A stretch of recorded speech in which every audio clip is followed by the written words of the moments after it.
My name is Avery Winslow. I wasn't on the guest list. They said I had no reason to be there, no title, no degree, to celebrate, no place in the family photo. So I sat in the last row of folding chairs at the edge of UCLA's stadium, hands folded in my lap, surrounded by strangers clapping for someone else's milestone. The woman they were clapping for was Vanessa, my sister, the valedictorian. Her name rang out through the speakers. My mother stood. My father wiped away a theatrical tear. Even the uncles and cousins I hadn't seen in a decade leaned forward beaming like they were watching royalty rise. Me, I didn't move. Then my mother saw me. She didn't wave. She didn't smile. She tilted her head toward her husband, and loud enough for half the section to hear, said she just came for the free snacks. People laughed. I didn't. 7 minutes later, the sky broke open. The sound hit first, a deep, rhythmic thunder that silenced even the MC mid-sentence. Heads turned. The wind changed.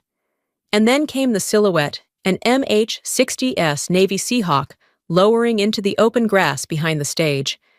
As it touched down, a uniformed officer stepped out and marched straight toward me. He stopped, saluted, and said clearly so the whole field could hear Rear Admiral Winslow, "Ma'am, we're ready for you." And just like that, no one remembered Vanessa's speech. I wasn't the kind of daughter who fit well in photographs. Vanessa was. She had the perfect smile, the practiced posture, the gold honor cords that caught the light just right. When we were younger, our mother would brush her hair until it shined, buy her dresses with matching bows, and say things like, "You're going to be somebody." To me, she said, "Try not to ruin the picture." I didn't sparkle like Vanessa. I liked silence machines and questions that didn't have easy answers. I once spent 3 weeks dismantling a toaster just to understand how the coils worked. My father threw it out and grounded me for breaking things that work fine. No one asked what I had learned. By the time I turned 17, I had stopped trying to be seen. I applied for the Navy ROTC scholarship without telling anyone. I signed the papers in a school hallway with the guidance counselor as my witness. I left home the day after graduation with a duffel bag, no goodbye hug, and a note from my mother that read, "Please don't make this harder for your sister." I didn't, and still she never looked back. Boot camp wasn't easy, but it made sense. Orders, structure, purpose. I rose through the ranks not because I was loud, but because I listened. I kept things running when others panicked. My CO once called me quiet steel. I took that as a compliment. Over time, I built a career in logistics command. I deployed twice to the Gulf.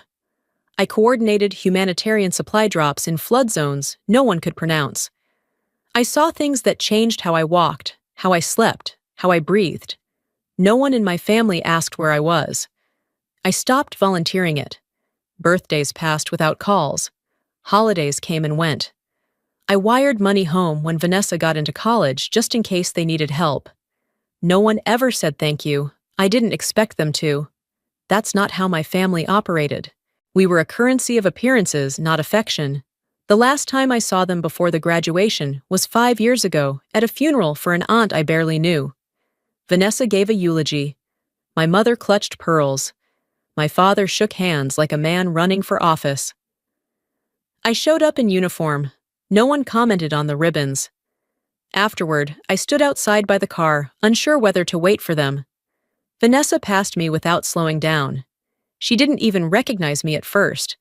Then she stopped, turned, and said, "Oh, I didn't know you'd be here. Not cold exactly, just indifferent." I told myself I was fine with that. I had work. I had my own team. I had a calling bigger than childhood wounds. But the thing about wounds is they don't disappear. They wait. Sometimes it takes something sharp to wake them again. A phrase, a glance, a careless sentence in front of strangers, or a graduation stage where the only person invisible is the one who doesn't belong in the frame. So when the invitation came, a formal request from a professor at UCLA to present a commendation medal to an outstanding female STEM graduate, I didn't connect the dots right away. Not until I saw the name. Vanessa Winslow, the outstanding female, the family favorite, And suddenly, the girl who dismantled toasters wasn't so invisible anymore. The envelope was thick cream-colored, with an embossed UCLA seal and gold lettering across the top. It looked expensive, something you frame, not open. At first, I thought it was a mistake. I hadn't set foot on that campus in over a decade, but the letter inside was direct-typed with military precision. We cordially invite Rear Admiral Avery Winslow to present the award for Distinguished Achievement in Applied Sciences at the UCLA Spring Commencement Ceremony. It was signed by Dr. Emily Hart, a name I hadn't heard since we were both cadets competing in robotics drills at Quantico. She was a professor now. I had seen her name in a Navy logistics journal just 2 months earlier. She must have seen mine too. I said yes. Not for Vanessa, not even for my family. I said yes because there was something sobering about standing in a place where people once expected nothing of you except silence. I didn't tell anyone I was coming. I didn't reach out. I booked a hotel 2 towns away and drove in that morning, wearing civilian clothes and a pair of sunglasses big enough to make me anonymous. The stadium was buzzing by the time I arrived. Students in robes clutched flowers and phones. Parents wore suits that didn't quite fit and clapped too hard for names they could barely pronounce. I moved through the crowd like vapor, neither hiding nor seeking. I found an open seat in the very back row near the emergency exit and a half-empty lemonade stand. No one looked twice. Then they called her name. Valedictorian of the class of Biomedical Sciences, Vanessa Winslow. The cheers were immediate and thunderous. I watched her step onto the stage, confident as ever. Her hair was perfect, curled like it had been done professionally. Her white stole shimmered beneath the sun. She waved to the crowd, then looked straight toward the VIP section, where our parents sat front and center.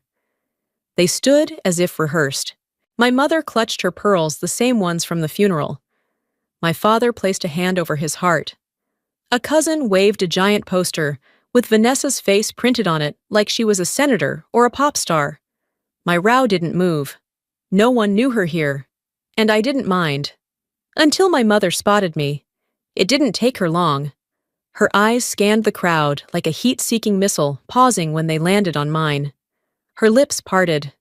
I saw recognition, then discomfort, then something sharper. She leaned toward my father and whispered. Then she stood. She actually stood, in the middle of the ceremony, and loud enough to pierce the clapping and the polite commentary from the MC, she said she just came for the free snacks. A few people chuckled. Some turned to look. A few kept clapping, pretending not to hear. I didn't react, not with words. I crossed my legs, folded my arms, and stared straight ahead, like I was watching a cloud formation, not my family make a fool of itself. That was their performance, not mine. On stage, Vanessa hadn't noticed.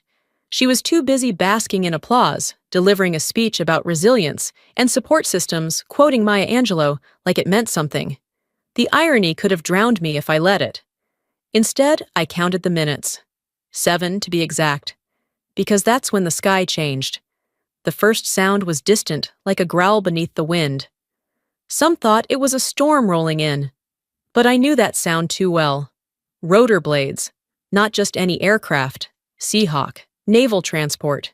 Mid-size. Precise. I stood quietly and walked toward the edge of the crowd, not drawing attention, but no longer hiding either.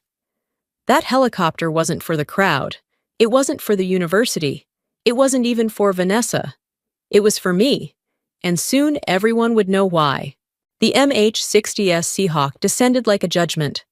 Controlled, deliberate, final. People squinted upward, shielding their eyes as wind blasted across the ceremony field. Vanessa paused mid-sentence on stage, her voice caught between 2 syllables.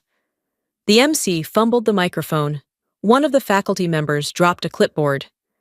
The crowd shifted attention, snapping toward the source of the noise. Cameras rose. Gasps rippled like a wave across the seated rows. My mother reached for my father's arm, her pearl bracelet jangling as she whispered something sharp and urgent. And I walked.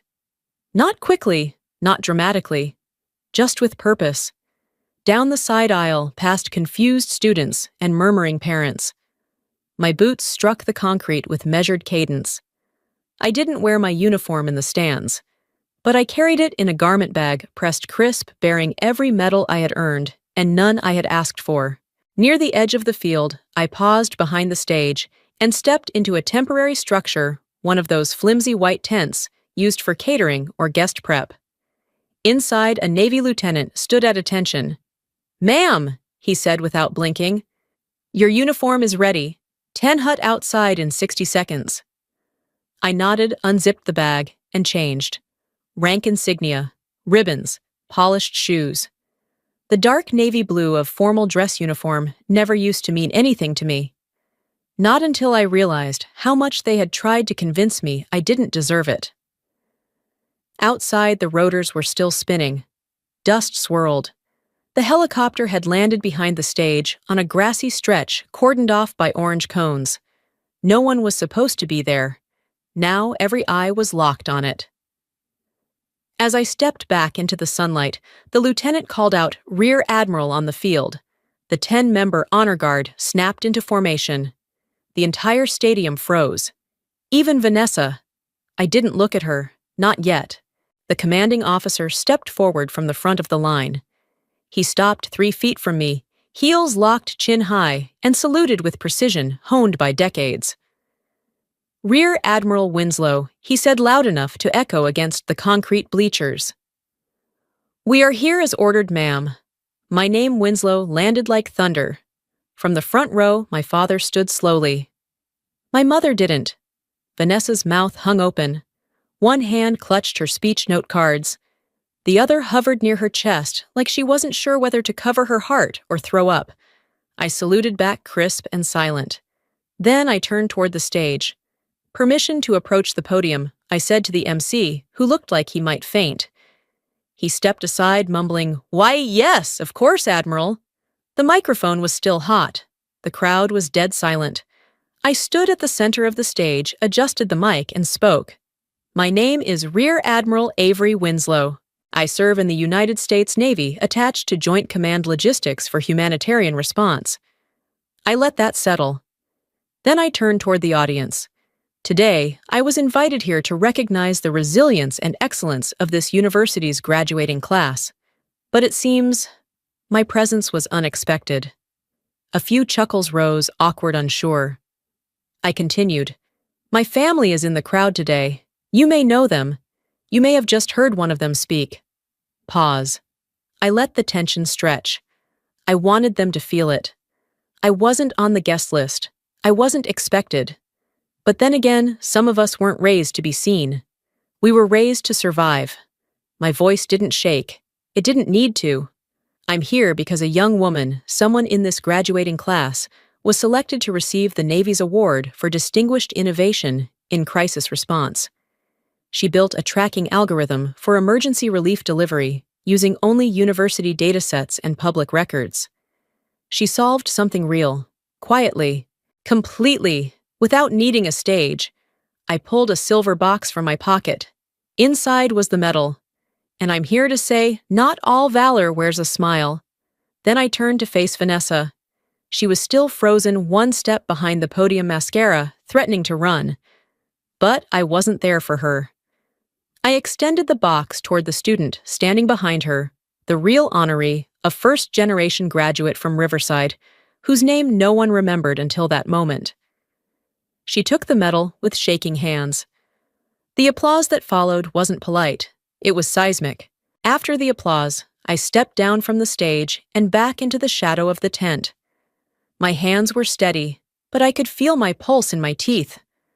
The student I'd awarded stood off to the side, her medal still clutched against her chest, like it might disappear if she let go.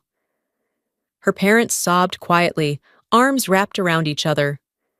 I gave her a small nod. She nodded back, like we both understood something words would only ruin. I turned away, just in time to see Vanessa approaching. She was still in her cap and gown, but the light had drained from her face. Her walk wasn't her usual glide of practiced confidence. This was slower, like each step had to be negotiated with her own pride. She stopped a few feet in front of me. "You're a rear admiral." Her voice was almost too small to hear over the crowd noise. I didn't answer right away. "I was promoted last year," I said finally. "Joint Command Pacific Fleet, Logistics Oversight, Emergency Deployments." Vanessa blinked. "You never told anyone. No one asked." She flinched not visibly, but something behind her eyes tightened. "I thought you just left," she said. "That you gave up. On us. On everything."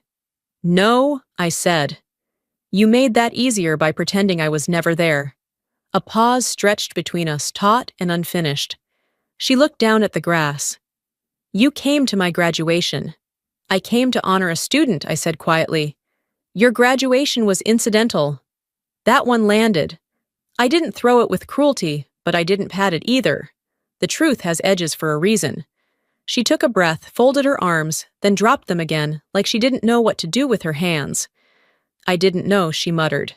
"Didn't want to." She didn't argue that. From behind her, I saw movement, our parents approaching. My mother's expression was tight, her steps careful, but I knew that look. It was the one she wore at fundraisers and country club brunches. A mask of composed civility stretched over something hollow. "Avery," she said with a smile too wide. "That was quite a surprise. We had no idea you were coming." I turned to her, fully still in uniform. "I wasn't invited." "Well, had we known," she started, her voice rising with the hint of performative grace, "we would have arranged something. You could have sat with us. We're all family after all." "No," I said, voice flat. "We're not." My father stiffened. "Avery, that's not necessary, isn't it?" I asked, locking eyes with him. "You both told people I washed out, that I was somewhere overseas, doing odd work, avoiding the family." My mother's smile faltered. "I commanded supply chains that saved thousands after typhoons and earthquakes. I trained officers who now lead whole task forces. I've had my name in military strategy briefings on 3 continents, and not once did either of you ask if I was safe, or proud, or even alive." They stood there in silence, unable to move or retreat. Vanessa looked between us like she was watching a scene play out from someone else's life. I turned to go, but my mother reached out just enough to brush my sleeve. "Wait! Can we take one photo, all of us?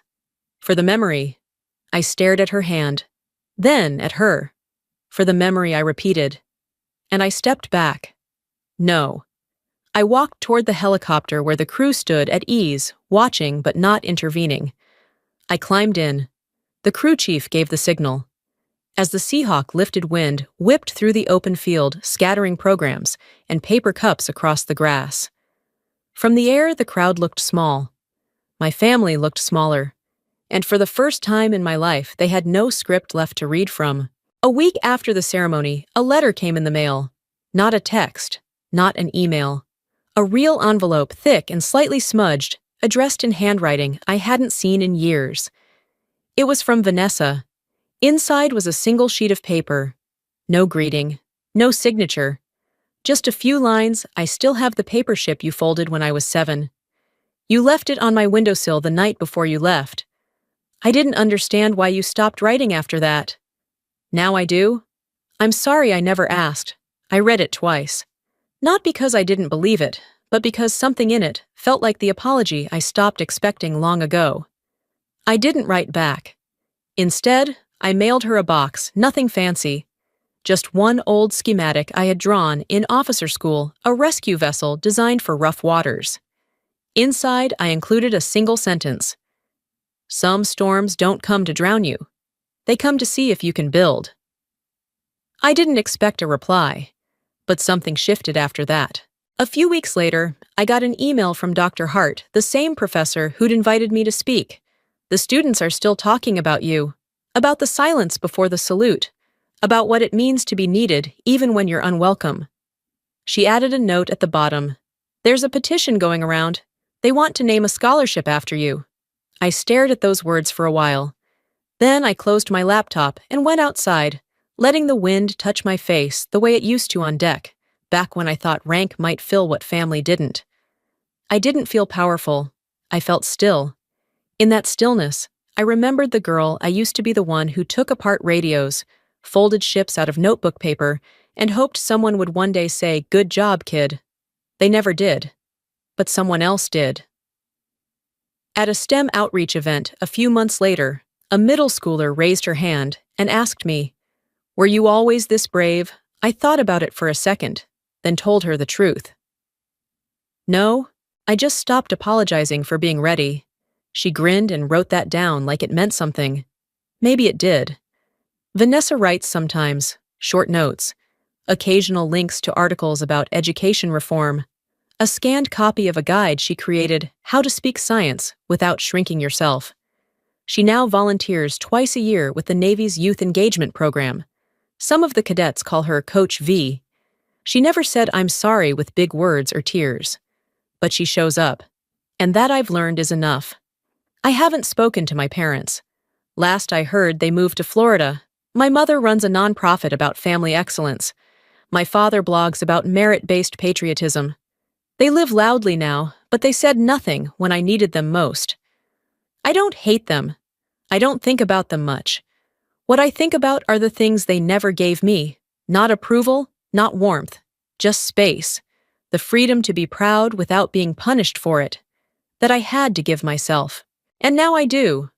I keep one photo on my desk. It's not of Vanessa, not of me in uniform. It's of the girl I gave the medal to, eyes wide, hands, trembling metal clutched like a lifeline. She looked like me once, and now maybe she won't have to wait as long to be seen. Every day I walk past that photo, I remember what it felt like to be erased. And every day I remind myself, some of us weren't raised to be admired. We were raised to survive. But sometimes survival becomes legacy. And sometimes the sky opens, the crowd falls silent, and someone salutes you, not because you begged to be seen, but because they always knew you were never useless. You were just uninvited, until the day you arrived anyway, and the world stood still.